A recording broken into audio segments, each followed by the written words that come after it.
para siyang ano, tinuka-tuka. Buhay pa ba to? Hala, hala. Hala. Ako. Nangingilo ako. Patay na siguro yan. Diyos ko, Lord. Naawa ako. Oh my God. Buksan ko? No, I cannot. Ayun. Ay. Gumagalaw?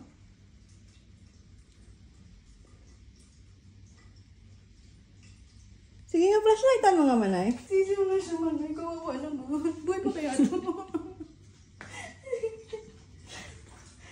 Sisiw na siya. Walang heartbeat eh. Naiyak tuloy ako.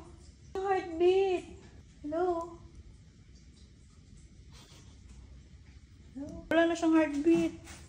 Kawawa naman. Itapon ko. Oo, ilibing natin. Wawa naman. Hindi na siya nabuhay. Nandun lang siya eh. Kasi natatabunan siya ng mga plastic kaya siguro naiinitan. Kaya dumalaki.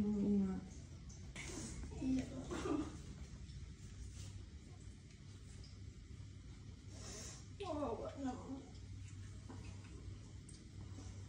Hindi ko naman alam eh.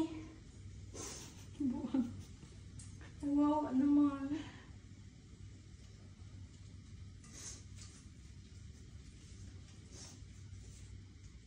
Saan ko ito ilalagay? Ayoko naman sa basura. Oo, hindi siya yung normal na itlog. Kasi ang alam ko, ubos na ang itlog ko. Ayun oh, tapos binigyan ko ng Verilight. Kasi parang inano niya, oh, tinutukaan, nakita mo, pabilog yung ano, crack. Tapos nagduda na ako, ginanon ko, nakita ko may itim nga sa loob. Oo naman, Reggie.